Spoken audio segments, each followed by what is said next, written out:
So people aren't going to be so haphazard to be in a business, in a service, offering up these various things to the public if they weren't themselves insecure and acting on their own insecurities. Okay, they'd be far less willing to do these reprehensible things. GMO food, same thing. All this stuff would go away because people would have no incentive. Sure, you'd still have a small clique of mad scientists and evil geniuses, but they're going to be contained. There's going to be no incentive for these people to do what they do. They're going to have to do it just because they're pure evil, not for any other reason, because they too are born rich. Or eventually we get that way, gradually, with sound currency.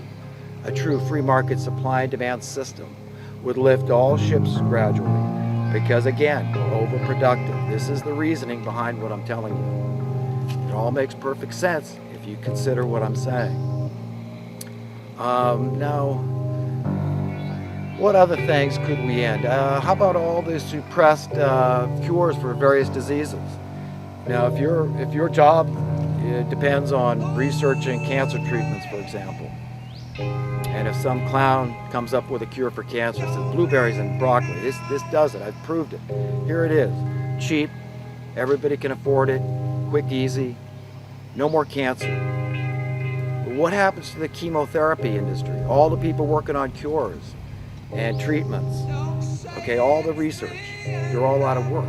You understand how that would fix that problem too?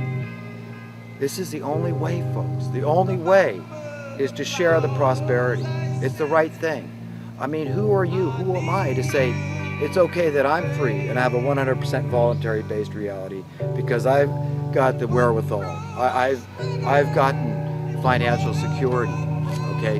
But too bad for the weak, okay? Too bad for the stupid, the lazy, those that are less shrewd, less able, less competent, whatever those things are that they have less of, okay? No, you better care because your happiness depends on it.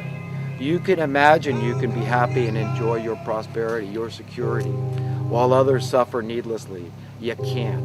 It's like saying you are going to be the first guy that defies the laws of the universe. And you might really believe that these things do make you happy, but you're wrong. It's written in Scripture that those things, highly valued among men, are detestable in the sight of God. And if we're not on the same page with the mind of God, if we don't fundamentally understand these facts, we're never going to find true happiness. At the end of your days, you're going to say, I wasted my time on vanity, on transient things, materialism, possessions. All this crap is fleeting. None of us can keep any of it. Let's look at clean energy. Clean, abundant, renewable energy. Is it in the interest of the dirty energy companies that humanity is afforded this possibility to have these things? No. And there's been documented cases of people like Stan Meyer who invented an engine that can be fit into a car and it went 100 miles to a gallon of water. Okay?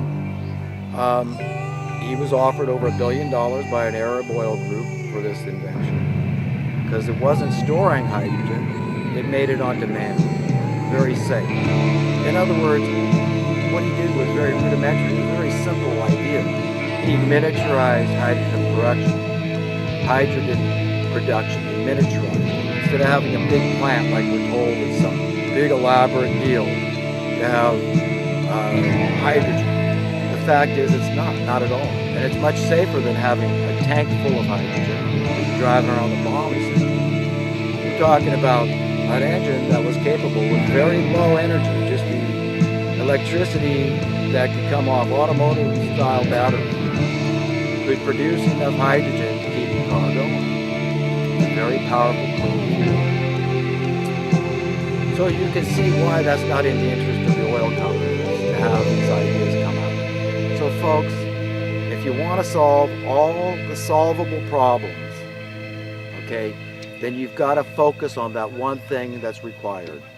What you need to focus on is sound currency. And remember, in order to have sound currency, what do you need? You need checks and balances. And what is the best check and balance against the rising cost of living, the debasement of the currency, inflation? It's wages. It's wages. So on the day of reckoning, on accountability, on the day when the calculation is made for the CPI, the market basket of goods, to see what's happened with your cost of living, we'll be able to identify and say, this wasn't the cause, it wasn't, the water or the food, but what happened over here with the housing? Housing prices doubled in 1 year. There's documented evidence of this. It's happened in Las Vegas 2 years in a row. Looking between 2003 and 2005, property values doubled 100%. So you'd be able to point the finger and just be like, it's your fault. You'd say, it's your fault. Any of you people that are involved in the housing industry, even people as innocuous seeming as the builders of the house, have an interest in higher prices.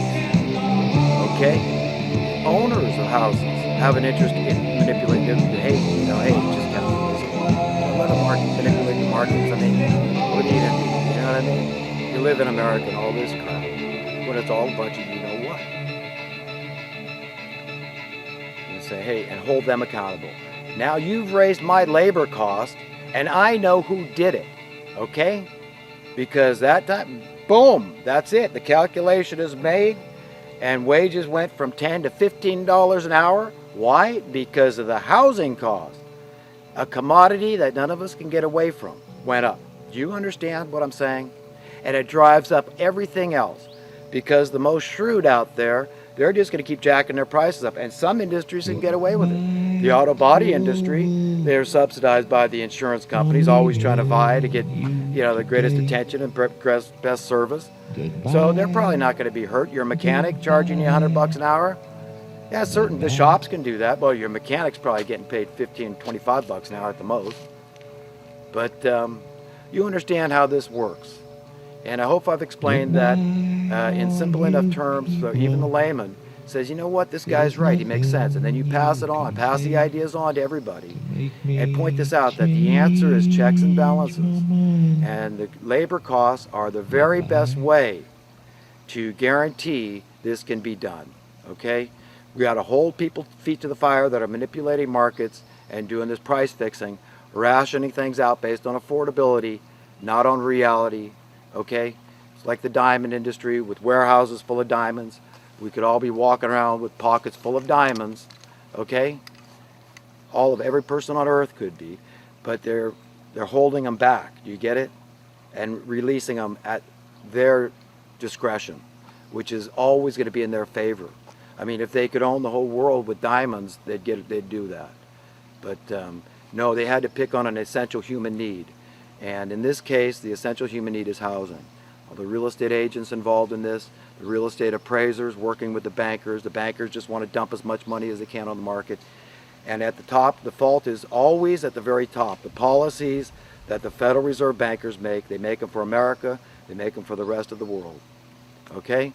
This would solve all our problems. We're not going to have a lot of immigration. If we can set a shining light example in America, other countries will adopt it and demand that their own country have the same. So anyhow, you have a great day, and hopefully we'll talk again sometime.